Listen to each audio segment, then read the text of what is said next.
Yo, what's going on, guys? Winner Kills here, and welcome to a brand new locals feature match. Happy Friday. Hopefully you guys are going to have a great day, and for everybody at Nationals, hopefully you guys have a great weekend, and for anybody, playing in the main event, best of luck. And yeah, here we have a cool little matchup. Here we've got DDDs on the left versus Sky Striker on the right.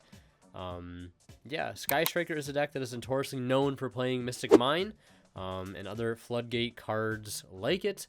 But DDD is very interesting, the fact that this is one of those decks that has an engine that, in my opinion, I feel is very well-rounded, and that it can deal with cards like Mystic Mine because it has many main decked outs to it that are just a part of the deck's engine. So we'll see how this one goes. We're going to see our DDD player, which you guys have seen on the channel many times before. In fact, most of the DDD replays you guys see are from the same person, my man Partho. He's very, very dedicated DDD duelist. He's also playing Beach Troopers in the past too. Yeah, we're going to see him go with a very early Baron line here with the help of that Orthros, and that also being one of the early, well, not early, but main decked outs to Mystic Mine. We'll see him go for Gilgamesh, scale up Orthros and Ragnarok, and then we're going to see him go into the Wave Caesar, then into the Marksman Tell. And this is going to go ahead and set up a Necro Slime in the graveyard, potentially. Sometimes they link it off into another Gilgamesh with itself in Gilgamesh, but since he has Baron already on the field, he can just go ahead and use Baron's on-field effect, pop the Tell, and then Tell effect to go ahead and send one. So we'll see him go ahead and send a copy of Necro Slime from the deck to the grave, another extender, to allow him to continue to fusion summon. So we'll see him banish the Necro Slime, and I think Vice Requiem, I think that's the new level 8 or 7 Pendulum guy that came out.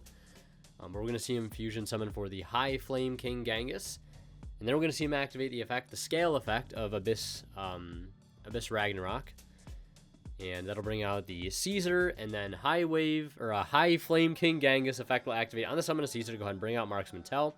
And then he's going to go ahead and link off the Wave Caesar and the Marksman Tell for a second copy of Gilgamesh, trigger both Tell and Wave. And I just want to go ahead and double check to make sure that that rank 5 is not a once per turn. I wouldn't be shocked if it wasn't. It says, if this card is sent to from the field to the graveyard, you can send a DD contract from your deck to the graveyard. Yeah, so that is not a once per turn effect, so we'll go ahead and be able to dump the contract with Patents. And then Wave, we'll go ahead and add a copy of Dark Contract with the Valkyrie, which is an old school DDD card, was played very, very long ago in the past. And again, another example of a main deck out to Mystic Mine, and also just helps diversify the type of end boards you're putting up. Like you want to have interruptions in form of monsters if possible. You've got interruptions in the back line, potentially interruptions in the hand, interruptions in the grave. The more places you can have your interruptions, obviously the better. So we're going to see him pass turn there with the Machinex, the Baron, and 2 set. So just about 3 interruptions here, maybe 4 possibly interruptions on board. Because the High Flame King Genghis really only interruption on your turn. As the turn player is the person that controls it. So we're going to see Sky Striker lead with Terraforming, and that is going to go ahead and grab Mystic Mine. Maybe he was trying to see if the Terraforming itself would force a negate, which I feel like is not a terrible negate, because most of the times, going second, if you see a Terraforming, odds are you could probably expect it's going to be grabbing something like Mystic Mine. But we're going to see him then go ahead and activate Hornet Drones. That's going to go ahead and summon out Token, link Token into Hayate, and then we'll see him go Battle Phase, Hayate effect, well, attack for 15 direct, and then Hayate effect to send one. That's going to go ahead and force out the Baron negate. And again, if you're the DDD player, you really don't care too much about using your Baron negate. You know Mystic Mine's in hand, but you know you have Orthros, you know you have Valkyrie. Like, you have more than one way to out this Mystic Mine on next turn.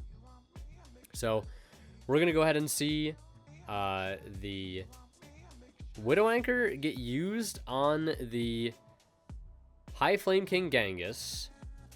And I'm assuming this is just to get a 3rd spell engrave. And then we're going to see him fire off the Afterburner, so we can pop the Machinex and then pop 1 additional spell trap. So it's going to go ahead and clear the other set, which was Headhunt. Headhunt would have gone crazy here if he would have hit the other set, which would have been Valkyrie. Headhunt would have gone crazy to potentially steal, a link. But then again, you just get Ray effect. So maybe not as crazy as I'm thinking it originally was going to be. But we're going to see him just link the Ray into Kagari. That's going to go ahead and get back the Afterburner. And Afterburner is going to target the High Flame King Genghis to destroy it. And then we're going to see Valkyrie get chained, discarding DD Dog. And that's going to go ahead and destroy the target for Afterburner. So since the first card was not destroyed by Afterburner, he will not get to destroy a second card. So just doing that so he can basically keep one of his two outs here, I guess. Just in case something goes wrong, you want to make sure you stay strapped with that out to Mystic Mine. We're going to see him go into Kagari, or not Kagari, go into Shizuku with Kagari afterwards. End phase will roll around here, grab a copy of Engage, and then we'll see him just pass turn with one set. So yeah, DDD very, very ready and able to deal with this Mystic Mine on this turn. We're going to see a Trap Trick fire off here, probably in the standby phase or draw phase. And that's going to go ahead and banish a copy of Imperm, set a copy of Imperm, so I have to worry about one Imperm here. Again, not a huge deal for DDD to deal with right now. We're going to see, I believe he pointed to the Orthros there, which does have a scale effect, which can destroy spells and traps. I think you have to destroy another DD or Dark Contract. Yeah, once per turn you can target one spell / trap card in the field and one other DD or Dark Contract you control, destroy them. So we will see him not use Orthros here, but he's going to go ahead and use the Valkyrie to discard Savant Thomas to destroy Mystic Mine. So now that has been dealt with, and obviously still is ready to deal with another one. Imperm being set here, I imagine, doesn't make too big of a deal. Now, if it was something like D-Barrier that had gotten set right there, that'd be kind of problematic. And obviously, Baron Effect here can kind of go in. And I guess he Trap Tricked for the Imperm, so he could turn off the Orthros. But, you know, Valkyrie is obviously still going to be able to deal with the mine anyways, so I mean, I guess it's a good attempt, right, to stop the out, but still able to get to it nonetheless. Contract's going to search for Slime. This is going to go ahead and fusion summon for Gilgamesh, or not Gilgamesh, Genghis, and then summon the Machinex. That'll trigger Genghis. Genghis will summon Ragnarok.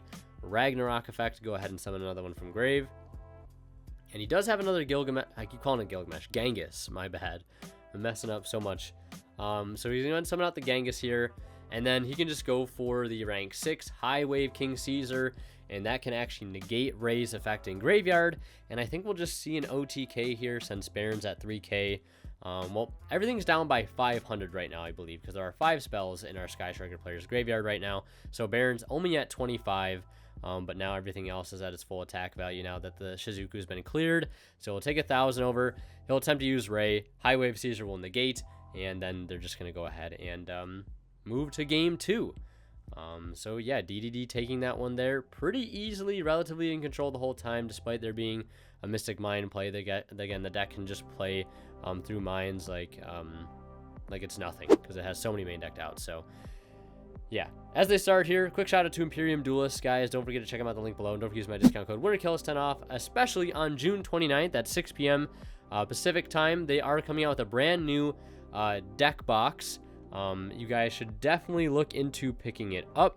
I just got mine in the mail today, and I'll put some pictures of it on the screen, but it is their Quest deck box, their Water Dragon deck box. Again, it comes out July 29th at 6 p.m. Pacific.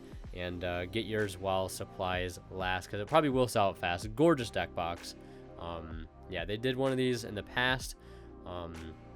It was pink. I like this one a lot better just because the color scheme and the inside looks really, really nice. But if you guys want to check it out and pick one up, definitely do so. And don't forget to use my discount code WinterKills up at checkout. And again, don't forget to use the TCG Player affiliate link as well, link below, and in all of my videos in the description. So Sky Striker leading with Hornet Drones into Kagari into Shizuku, set 2, end phase, search engage, pass turn. Really not too much going on there for Sky Striker. I mean, if you don't have access to Hayate, you don't have access to Hayate, right? Deck is very, very slow going first, especially with only one engage, right? Thankfully, only one engage. Hope it stays that way forever.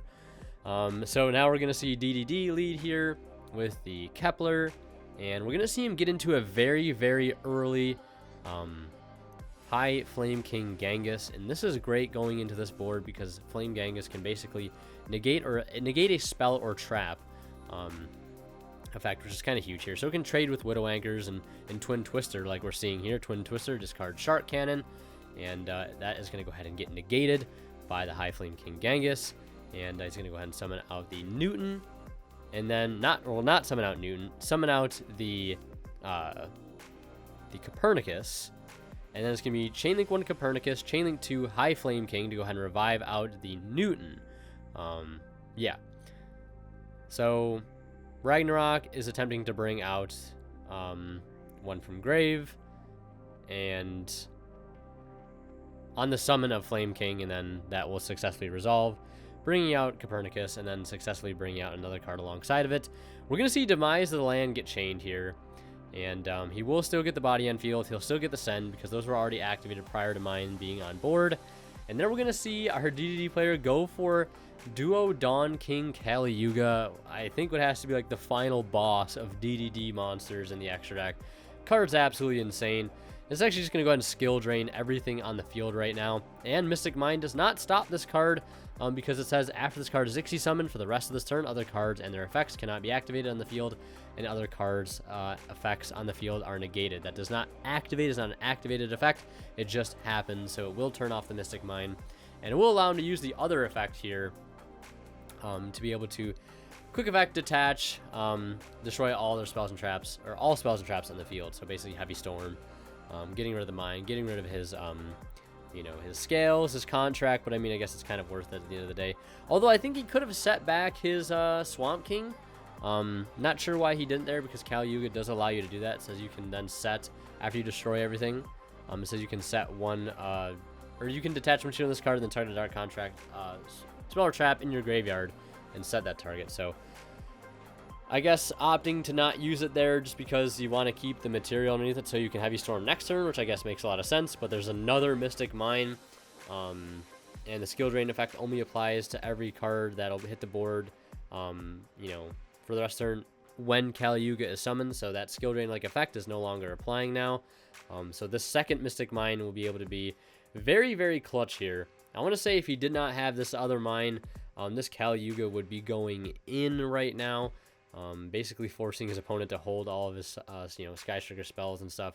Otherwise, he just loses them in the end phase to Kali Yuga, and especially being at 3,500, going to be kind of difficult to out. Although I guess it's just basically a, you know, an afterburner away from outing it, like we're seeing him do here. So he'll get the bonus draw as well. Afterburner will destroy it, and the set, which is another Headhunt. And obviously he didn't use Gilgamesh last turn because it was, you know, affected by the Gilgamesh. And then we're going to see him go into Hornet Drones, into Kagari, or not Kagari, Hayate, the green one. Attack for 15, effect, go ahead and dump Ray, so now it has Ray access here.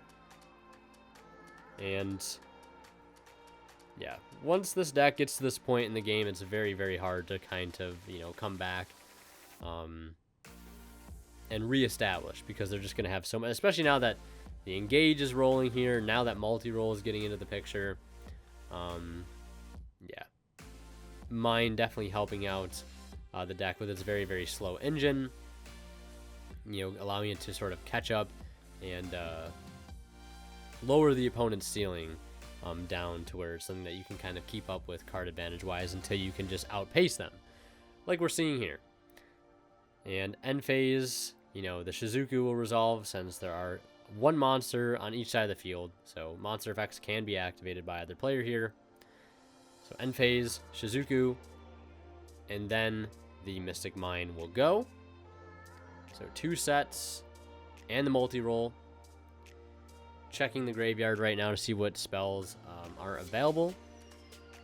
Go ahead and search. We're going to see him grab a copy of Widow Anchor. And we'll see if he opts to use the Widow Anchor here. Looks like he will Widow Anchor just so it gets set. He might as well, right? The classic Shizuku shuffle. Negate, and then multi-roll reset. And then we're going to see, I think, a standby phase or draw phase trap trick here. Incredible card in this deck, especially to go grab D-Barrier. Which is like not a coverall card against DDD, because it uses so many different summoning mechanics. It uses pretty much every summoning mechanic outside of ritual. But fusion summon is, I think, the most prominent mechanic that it uses. So we're going to see him activate the D barrier in response to the Necro Slime. And then we're going to see him normal summon DD Lilith, which is a card I have not seen in a hot minute. This card is normal summon. You can activate one of these effects. You can only use each effect of DD Lilith once per turn. Target a DD monster in your graveyard, add to your hand, or add one face-up DD Pendulum monster from your extra deck to your hand. And I think that's going to get anchored. And then he's going to go into another Gilgamesh. And that's going to go ahead and get anchored. And he's going to take it.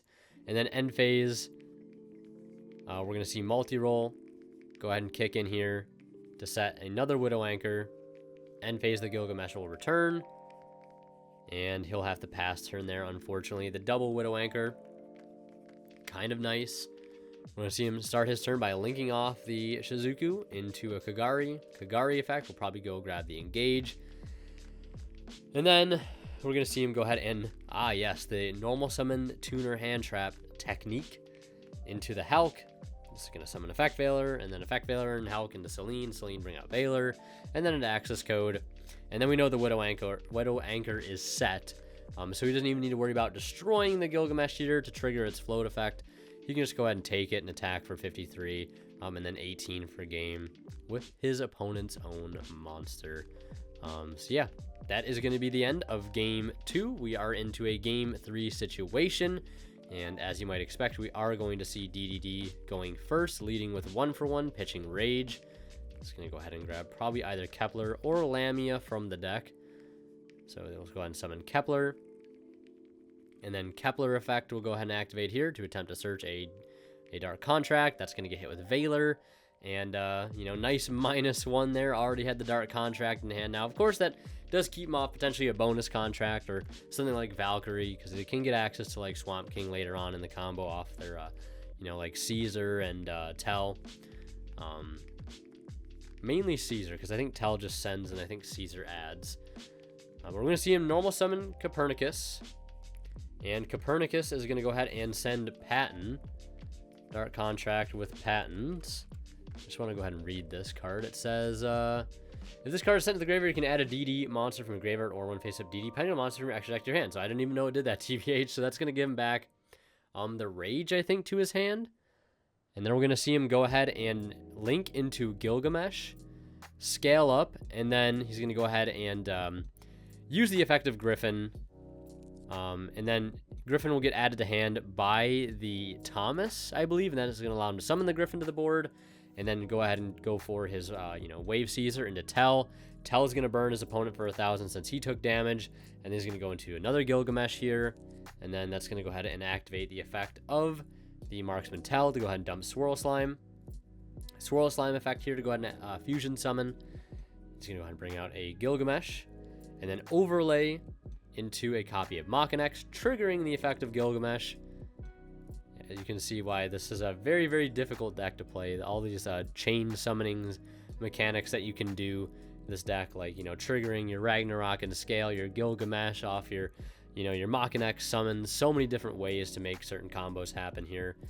Then we're going to see him go for a second Gilgamesh, trigger the effect of Caesar here. Caesar's going to go ahead and add the contract with the Swamp King, fusion summoned by banishing Gilgamesh and Copernicus for a second Genghis, and then go into Wave Caesar, or High Wave Caesar, and then go into a second Machinex. So getting into the, I want to say what is the most standard end board for DD here is the rank 6 and the rank 10, with the 2 sets. Well, mainly 1 set, because you're usually searching something like Headhunt. But we're going to see a standby phase. I imagine probably standby phase. I don't really think the phase matters here, but we'll see Twin Twister hitting a Headhunt and contract with a Valkyrie. Very unfortunate here. And then a Mystic Mine on top of it. God, I wish this card would leave the format. But either way, we're going to see him normal summon Ray go into Hayate. Battle phase, swing for 15. Hayate effect, go ahead and send one.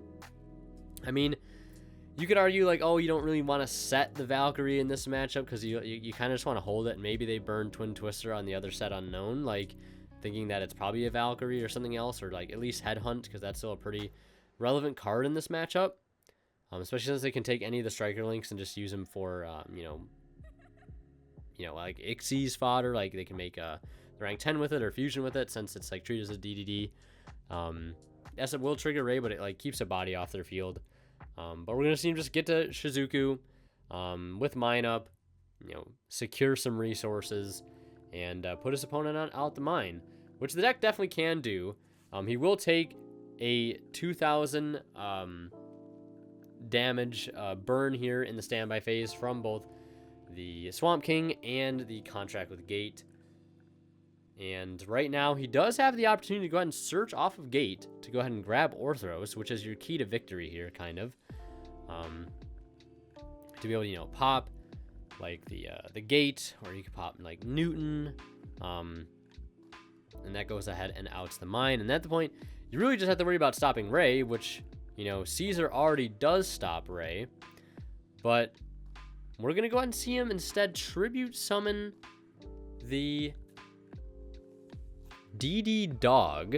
And then I think he was trying to use the effect of High Wave Caesar there to go ahead, and I think it has a graveyard effect. So we might have seen D-Barrier in response to that, calling Xyz to turn that effect off. If this card is sent to the graveyard, from the field to the graveyard, you can add a Dark Contract from your deck to your hand. So yeah, I'm only assuming that the D-Barrier called Xyz there, keeping him off the effect of high. But I mean, I don't know anything about DDD right now. I haven't played the deck in a very long time. But he already has Orthros in hand, it looks like. Unless he just searched it off the contract just now, and when I was looking at DB to read High Wave Caesar, and I missed it. But he will out the mine, and then Thomas will add one back. So, but I feel like he could have just done this regardless. While keeping the High Wave Caesar on field. I mean, there is a Widow Anchor there. That does hurt a little bit. Taking the 3,000 body that is Deus Machinax, whatever you want to pronounce. But then we're just going to see him pass turn there, unfortunately. We're going to see him lead with Engage, go ahead and grab another copy of Widow Anchor, and that's going to be the game right there. Just because, Selene access code is probably... Well, he doesn't have access to a tuner, but there can definitely be a way to game there, I'm sure. Especially with really, next to, like, no interruptions there. But yeah, I mean, maybe they could have played it out, but yeah, that's going to do it for this one. Huge shout out goes to our Divine Level channel members, which are Tweeter0226, Pony Start, Cadillacs84, Justin Lamb, and HCH Cyber. Thank you guys so much as always for extremely kind and generous support of this channel.